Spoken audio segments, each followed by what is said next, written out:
Story 1. The light turned green at the intersection. I started to move forward, but the driver in the lane next to me honked and hit the brakes. I hit my brakes too and looked around. Just then, a car blew through the red light going over 45 miles per hour. Had I continued through the intersection, my little hatchback might have been T-boned on the driver's side by a much larger vehicle. Thank goodness that other driver saw the car about to run the light and honked his horn, or I might have been in a serious accident. Story 2.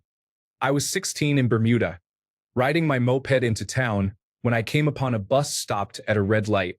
I came to a stop and, as is tradition, scooted around the bus to be at the front of the traffic. No more than 10 seconds later, a second bus plowed into the back of the first bus at 30 to 40 miles per hour. I would have been crushed, no question. Apparently, the second bus driver had a medical event and lost consciousness. I sat on the side of the road for 30 minutes and looked at the trees, contemplating my mortality. Story 3. I was swimming at an Australian beach, not between the flags, when I was hit by a rogue wave and caught in a riptide. I was knocked out and nearly drowned. To this day, I don't know how I got to shore. When I woke up, I found myself on the wet sand of the beach with 5 jellyfish around me. Story 4. I was in the passenger seat of my dad's small sports car when a crowbar fell off a work truck in front of us and flew into our windshield. Somehow, it stopped a few inches away from my face, and I happened to be looking down, which meant all the glass that could have ended up on my face was in my hair instead. I always think about how lucky I was. I can't explain why that crowbar stopped half in and half out of the car. It's crazy to think that if it hadn't stopped, it would have hit me square in the forehead. Story 5. I was driving home from a party with a friend when a police car began following me to a main intersection. To avoid the risk of getting a ticket, I was extra cautious while waiting for the light to change. My side had just turned green, and since I was slower than normal to move off the line, I was prevented from being hit by the semi-truck that ran the other part of the intersection on red at full speed. I stood there in stunned silence. Even the police took a moment to reflect on what had happened before they pursued the truck. I later returned to the road where the police had finally managed to pull the driver over, 5 kilometers away from where the incident occurred. Story 6. Not me, but 2 strangers. When I was living in a college town, my roommate was driving me to the store to get some beer. It was dark, with not much light on the street. 2 people started crossing right in front of us as our light turned green. I honked at them, and they got angry and stopped right in front of our car. A second later, a car came speeding past us in the next lane. If they had kept walking, they would have been hit by that car traveling at about 40 miles per hour. Story 7. A wave turned me over while I was about to drown after breaking my neck at the beach. It was a very bad experience. Story 8. We went to a party at Paul Smith College. My friend's favorite cousin was a student there. There was a bonfire, drinks, and someone had the bright idea to bring out a snowmobile. I was going to ride on it, but had to go to the bathroom. I guess I took too long because he asked a different girl to ride with him. She did. They were both killed just 2 minutes later. It was traumatizing. It blew my mind for a long time. Had I just held my pee in, I might have been the one in a coffin instead of Christine. Story 9. I was at an indoor shooting range testing a potato cannon. I was leaning against the stall wall with my hand behind my head while my friend took a shot with it. Suddenly, I felt a pinch and burn sensation on my wrist. I looked at my arm to see blood streaming from a half-inch deep hole on my wrist. The person in the stall next to me wasn't sure if his handgun was empty, so he did the most logical thing. He pointed it at the stall wall and pulled the trigger. The bullet grazed my wrist, about 3 inches from my head. That's the only time I've ever seen a range safety officer tackle someone. There's a post on my profile with pictures. You'll have to sort by top to find it. Story 10. Not me, but my father tells a story of driving along a bush road in Bougainville before the revolution there. He was in the car with my mother, baby me, and my 5-year-old brother. There was a cardboard box on the side of the road, blowing a bit in the wind, like an empty shipping box. He was going to run over it to amuse my little brother. At the last moment, he pulled away, worried there might be something inside it. As we drove past, He looked back in the rearview mirror and saw two little kids crawl out of the box and look after him as we drove down the road. Story 11. My friend's mother was in the Chi Omega house at Florida State University in 1979. Ted Bundy broke into the house while they were sleeping and killed two girls in the room across the hall from hers, while seriously assaulting two other women. She had to testify at his trial. What saved her? She had locked her door. Story 12. Car accident. Moped versus Oldsmobile. I was the moped driver. On a straight road, a car turned from the oncoming lane across traffic. Being a relatively new motorcycle driver, I knew enough to realize I was in trouble. Instead of laying the bike down or trying to steer away, I took my hands off the handlebars and braced myself as I impacted, without wearing a helmet. I injured both knees on the handlebars, broke the key off inside my right knee, and dislocated my right shoulder as I spun into the windshield, shattering it and dislocating my hip on the concrete. In a way, my ignorance saved my life. A seasoned rider might have laid the bike down and likely would have been run over. My decision to take my hands off the handlebars saved my fingers, head, and neck to some extent. The impact on my shoulder would have been on my head if I hadn't reacted that way. The impact speed was 50 miles per hour. I didn't break a single bone, but I permanently injured my back. Realistically, I should be dead. Story 13. In the year 2000, I was 7 years old and exploring outside with friends. Our location that day was a power station. A 9-year-old boy tragically lost his life on top of a machine when electricity burned a hole through him. I lost both my hands trying to climb up and help him, resulting in amputations below my elbows. Electrical current entered both arms, exciting one side of my armpit and the other side of my neck. The current never went through my chest, or I would have died as well. Story 14. I will try to summarize. My ex-wife and her boyfriend attempted to hire someone to kill me in order to access my life insurance and avoid a custody battle over our daughter. Fortunately, the person they hired was an undercover deputy working on an unrelated case involving the drug-selling gang to which her boyfriend belonged. Discovering all this was quite a shock. I had no idea. The boyfriend received a 10-year sentence because the gun he provided to the deputy was stolen, and he was found with additional items related to the gang. She received a 5-year sentence for conspiracy and was released after 3 years. Story 15. Sudden cardiac death at work occurred, and a coworker administered CPR. The paramedics successfully revived me, resulting in a 5% survival rate. Once I regained my health, I started eating much more ice cream. Story 16. When I was a 10-year-old kid, a man in a beaten-up car asked me to hop in and help him find his lost puppy. I was about to get in when my younger brother rode by on a bike and started screaming. He probably saved my life. Story 17.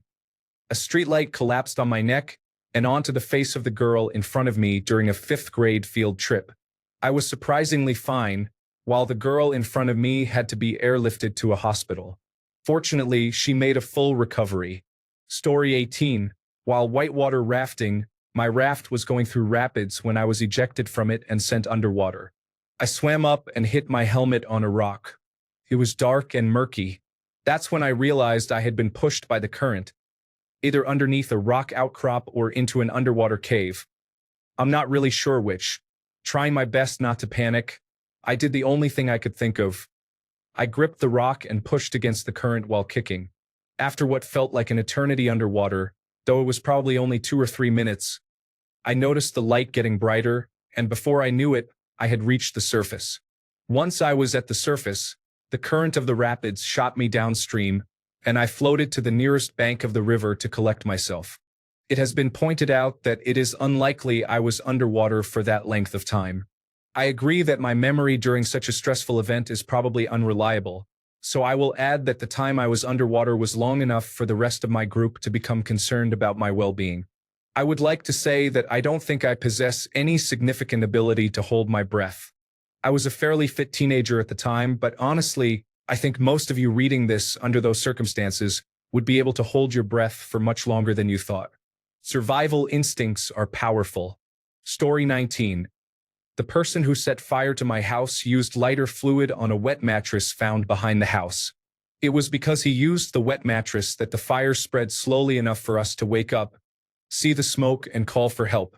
The fire department informed us that had the mattress been dry, we might not have survived because he placed it against the side of the house where the gas line was located.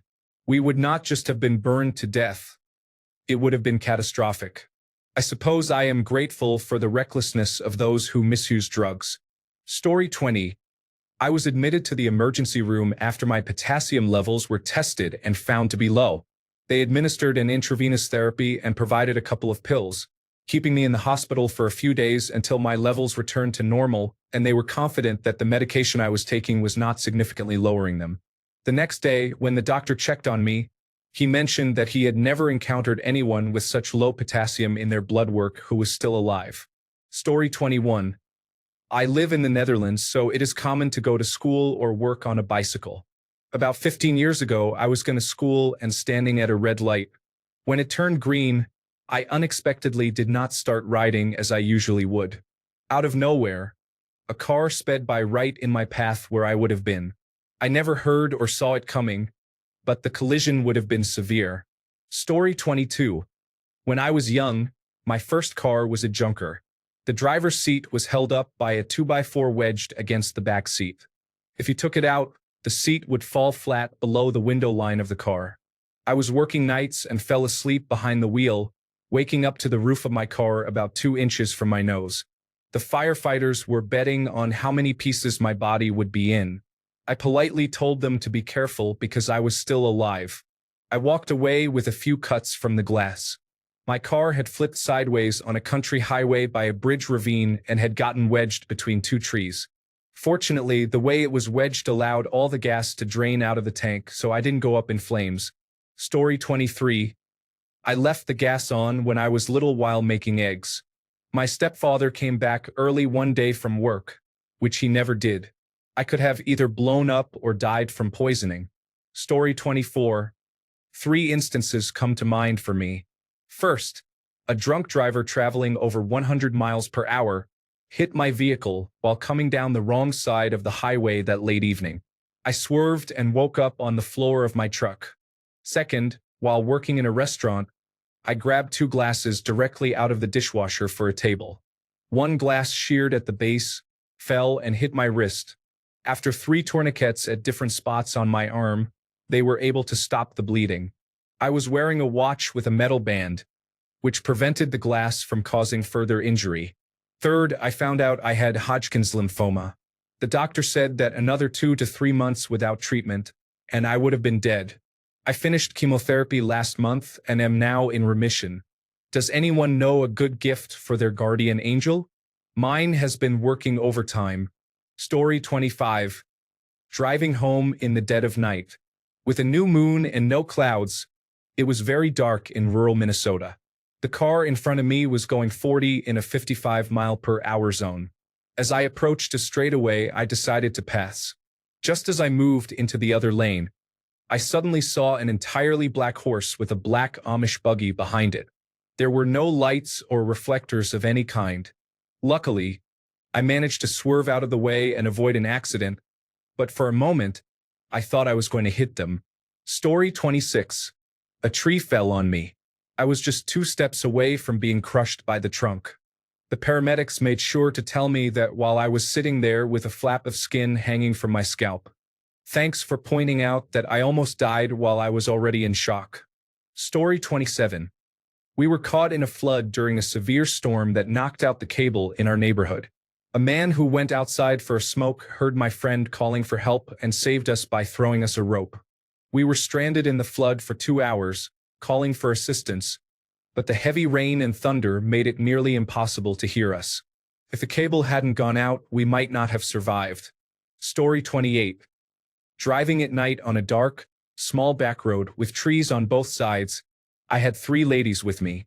They were telling me that these roads were dangerous because, at this time of year, farmers drive down the roads with their heavy machinery that often lacks adequate lights. Out of the corner of my eye, I noticed a small reflector between the trees. It was low to the ground, but suddenly I realized it was moving toward the road I was on, and I instinctively braked. Before I knew it, I had to stop completely because a large, unlit tractor trailer hurriedly turned onto the road. No one in the car noticed it, even as we had been discussing the dangers of such vehicles.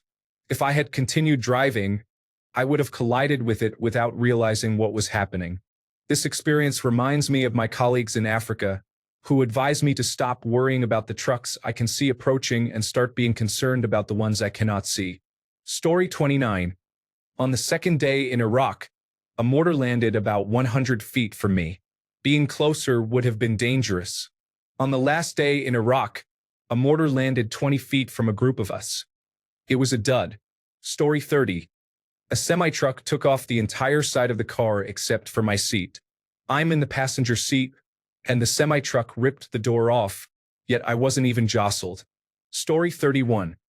I was clotheslined by a fence while riding a four-wheeler right across the neck. Some individuals had a marijuana patch in the mountains, so they had roped off the trail not with a fence, but with a single wire that you couldn't see until you were right up on it. It was a classic example of negligence. Because I am deaf in one ear and the engines were loud, I couldn't hear my mom warning me, so I didn't tense up, and the impact caused me to fall instead of breaking my neck. This is also why I don't ride on the back of any all-terrain vehicles or bikes. My own mother nearly killed me, so I certainly don't trust anyone else. I drive with no compromises. Story 32. While traveling over 100 miles per hour on a motorcycle, I found myself between two deer crossing the road.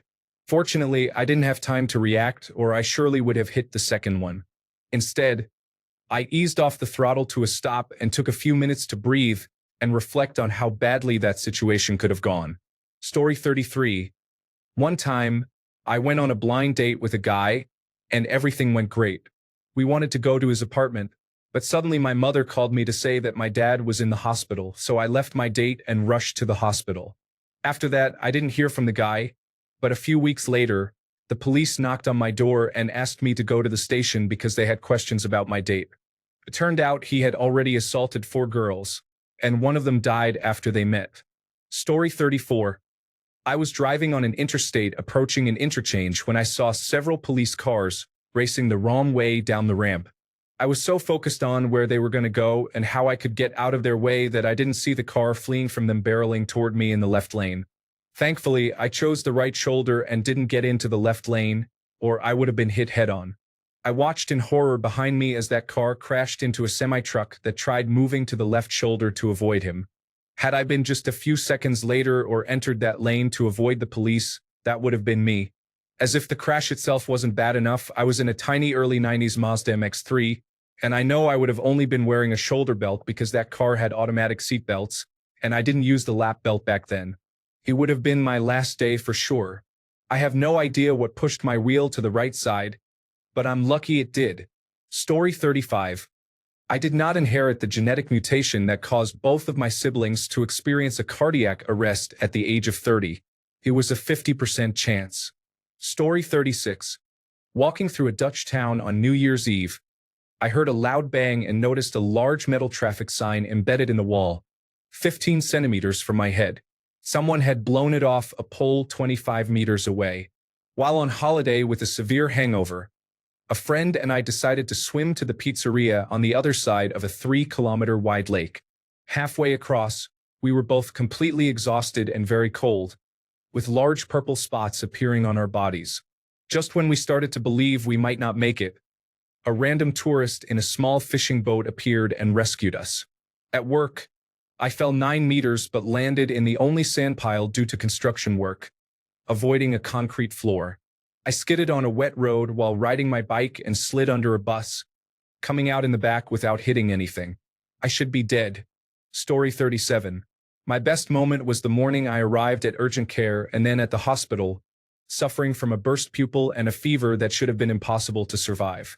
I had been coping with some severe symptoms for a couple of years, but surprisingly, working out isn't how you fix brain cancer. Shortly before that incident, I woke up one night to floodlights and tones. I felt so much pain and sickness that it seemed like I might die, and I didn't recognize the woman telling me to come with her. It felt like a dream, so I followed her, only to realize as we were climbing into an ambulance that she was the medic I had been running with for a long time. I still felt awful, but I felt much better by the time we arrived at the scene. I believe that hydrocephalus would have killed me that night if it hadn't been for that call. For months prior, I had been losing my radial pulse when holding still for too long. Here are a couple of notable experiences. My very first house fire as a new firefighter, where beams struck inches from me but didn't hit me directly. While searching for the source of a fire, my officer and I discovered we were standing on an incredibly hot floor. Anaphylaxis from a variety of causes. Before my second craniotomy, medical aid in dying was a consideration, as my cancer was expected to be significantly more malignant. I thought about it very carefully. An armed, intoxicated individual who had forgotten he called emergency services. A drunk driver decided to pass through the scene of a vehicle extrication while I was working on the car. Multiple intoxicated individuals with knives, including one with a bloody shard of glass. A severe autoimmune disease as a small child. Asthma as an older child. A couple of near drownings in the ocean and in whitewater. Story 38. I parked my car on my slanted, unshoveled driveway. After sitting in it for a minute, it stayed put. I got out and walked behind it, and just half a second later, all 4,500 pounds of it slid right past me. It would have pinned me between the bumper and the street. Now, I park on level ground, shovel, salt, park, wait in the car, and only walk uphill to go around it. Story 39. I was just diagnosed with asthma and bought my inhaler the day before. While at work, I experienced a severe asthma attack that caused everything around me to go black, and I thought to myself, this is it. However, I unconsciously searched for my inhaler in my bag and was able to use it in time. None of my colleagues noticed anything unusual and remarked that I remained very calm the entire time.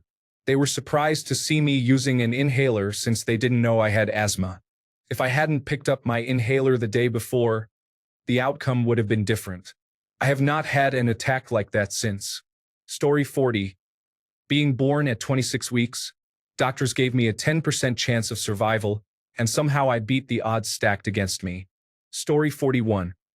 I wouldn't say I nearly escaped death, but I was riding my bike when a driver was speeding down the road and I almost got hit. There were skid marks for a good 10 feet. Story 42. While I was delivering pizza with DoorDash, a car drove into the middle of the road.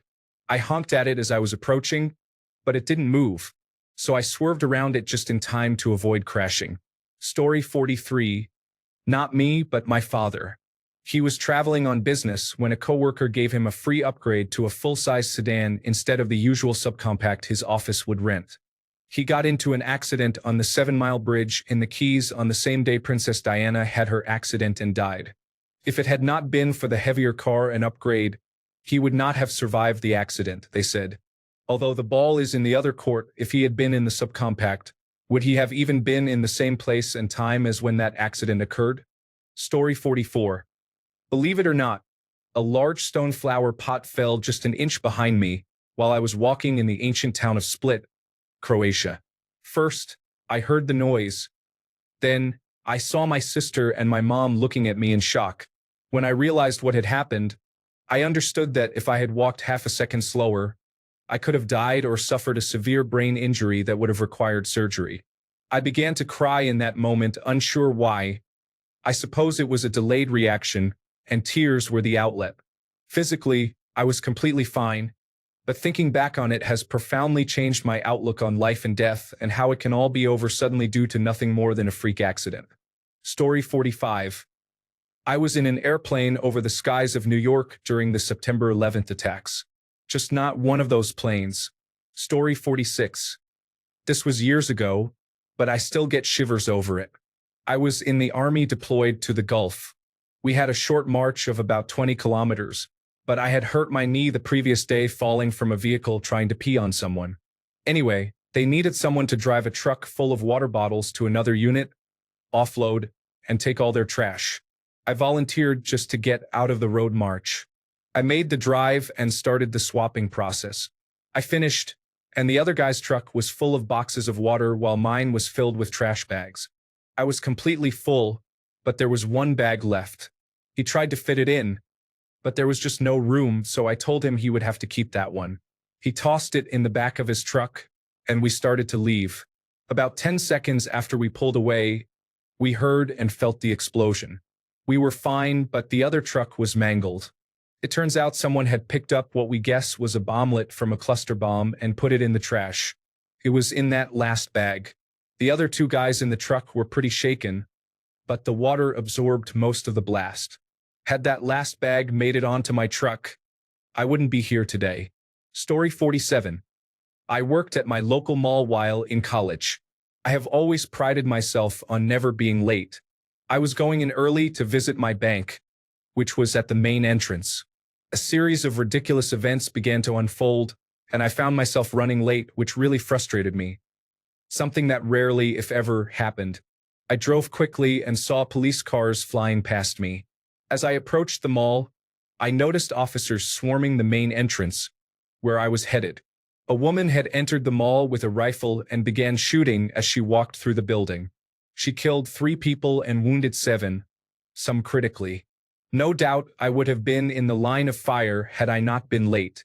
She spent decades in jail and was recently released. Story 48. Not death, but I did escape a kidnapping attempt when I was 9. It was Halloween night, and I was walking home from trick-or-treating with my friends down a neighborhood road. I noticed a van following me, but at that age, I didn't think much of it. Then the van stopped next to me and shined an extremely bright light in my face, blinding me. I stood there for a moment, confused, but then a voice in my head said, "Run." I bolted into a field in my neighborhood that had tall grass just as someone grabbed my arm. I never even told my parents. I just went home and ate my candy. This might be the first time I have ever talked about it, to be honest. Again, it's not death-related, but it could have led to that. Story 49. I had a boundary wall of a balcony fall from almost 8 feet right after I walked by underneath it. It was a very windy day, and I was enjoying the outdoor weather.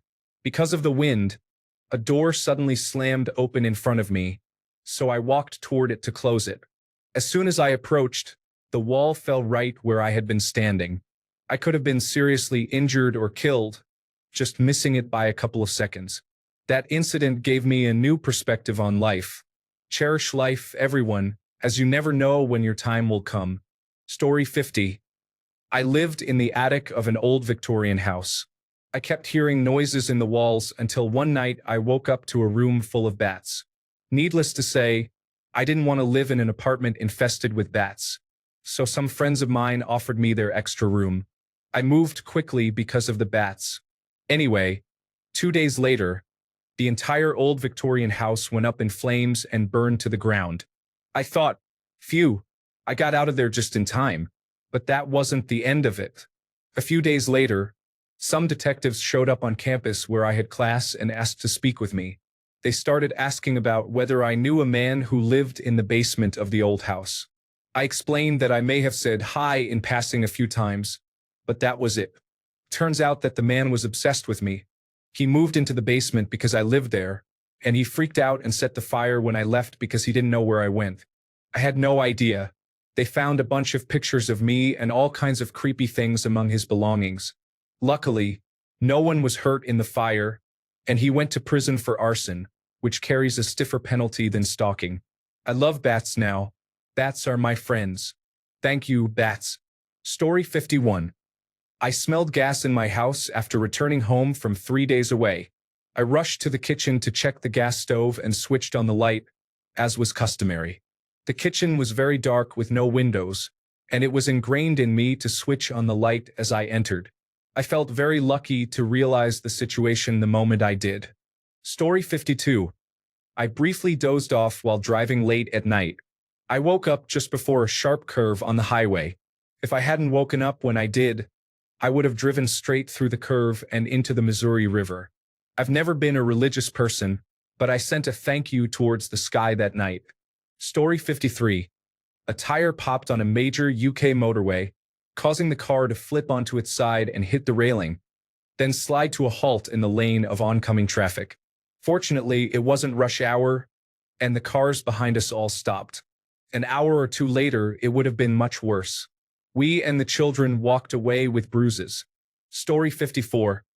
I was sitting at a stoplight in a convertible when a taxi driver, going over 100 miles per hour, lost control of his vehicle, went into a ditch, and became airborne. His bumper barely grazed the left side of my head, causing significant injury. If he had been even a fraction further to the right, I would have been decapitated. Story 55. I was in a train crash and was badly wounded, nearly losing both my legs on the spot, with both leg arteries broken. I almost bled out. I didn't know it, but apparently during emergencies like this, responders have to walk through the wreckage and identify those who are beyond help and those who are worth trying to save. While it makes sense, it still feels strange that in my condition I was probably worth saving simply because I was young and relatively fit at the time, while a different person could have come to a different conclusion. Story 56. Brain inflammation, referred to as brain on fire, occurred due to a medication reaction in my brain involving Lyrica and prednisone.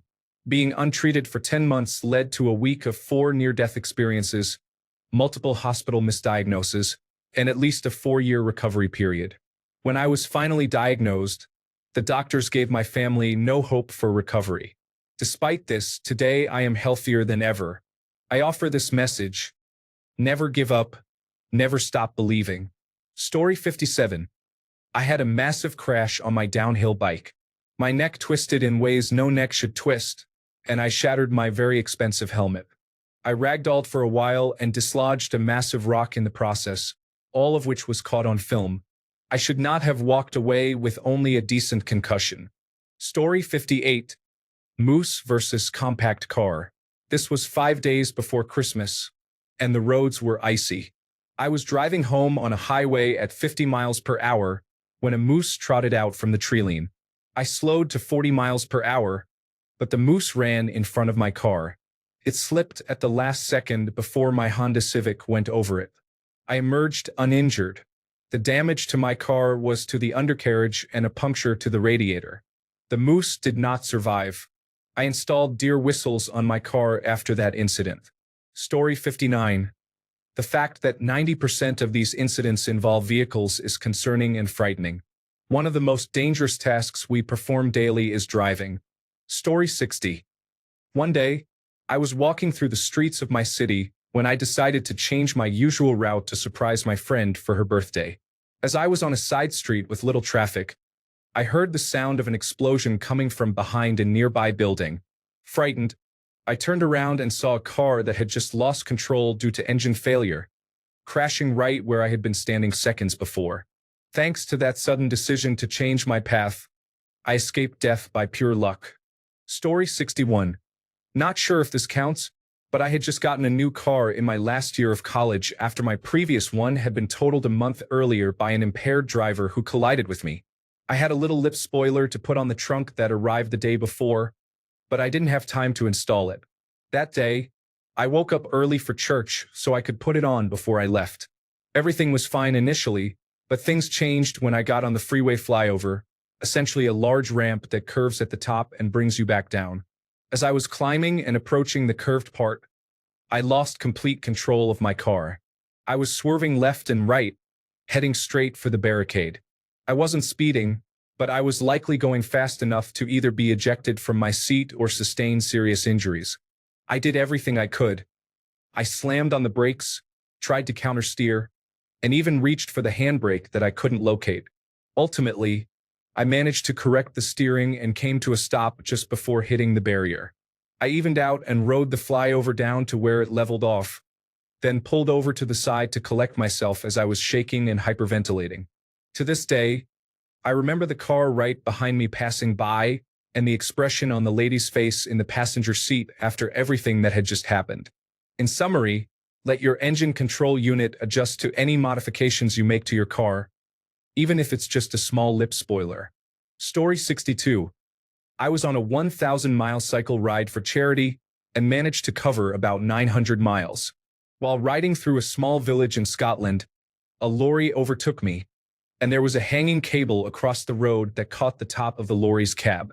The cable, which was attached to a telegraph pole weighing about 250 kilograms, was ripped out of the ground. The pole came flying past me sideways and smashed into the lorry. I have never felt fear like that before. Story 63. I was a student pilot in high school and was supposed to fly one Saturday morning. I was lazy and hit snooze, arriving at the airport late. My instructor informed me that I was too late to fly. The student who had the time slot after me took off in the same plane I would have flown, and the engine failed during takeoff. Story 64. I have been close to death 4 times. The first time was when I was born. I literally shot out of my mother, and the midwife barely managed to catch me before I hit the floor. The second time was when I was around 8 or 9. I fell from one of those raised sand pens and landed in a way that should have broken my neck because, in theory, I could not have landed beneath the large tree trunk right beside it without hitting the back of my head on it. The third time was while skiing. I lost control of my skis down a mountain and went off course. I hit a tree really hard. If I hadn't been stopped by that tree, I would have tumbled over the edge and fallen down the mountain. The fourth time was when I gave birth to my stillborn son. An hour after giving birth, I started bleeding heavily and was rushed to the operating room. Story 65. Back when I was a year or 2 out of high school, I was driving around town with 3 girlfriends. We were looking for one of our male friends to see if he wanted to join us. We hadn't found him yet, and we were sitting at a red light heading east. The light turned green, and then my friend who was driving said, "Is that him at the gas station?" We all turned to look and realized it wasn't him. So my friend started to go straight just as a truck heading north ran the red light. If my friend had gone as soon as the light turned green, we would have been T-boned, and probably all 4 of us would have died. Definitely the 2 on the passenger side. I think about that every now and then. Story 66. I have a bad habit of narrowly escaping serious injury while hiking. I do a lot of bushwhacking, and there have been 2 occasions when I was inches away from being killed by a falling tree. The first instance was particularly frightening. My friends and I stopped to take a break using a fallen tree that was still attached to the trunk, forming a right angle. My friends sat on the tree while I foolishly sat beneath it in the triangle. We hung out for about 15 minutes before getting up to continue our hike. Just as we started walking away, the tree fell to the ground, right where I had been just seconds before, and that tree was large enough to have killed me. Another large tree nearly missed me by inches when I lightly bumped it, causing the top to fall off. Last fall, I was stepping over a log when the ground gave way beneath me, and I fell about 6 inches. I was standing directly over a sharp branch pointed right at my groin. If I had fallen another 2 inches, I would have experienced a lot of pain. 3 inches and that branch would have impaled me. I do a lot of hiking. I always tell myself that I will be extra careful from now on, but I end up having another close call before long. Thanks a bunch for sticking around till the end of the video. Remember to subscribe, and until next time, stay awesome and goodbye.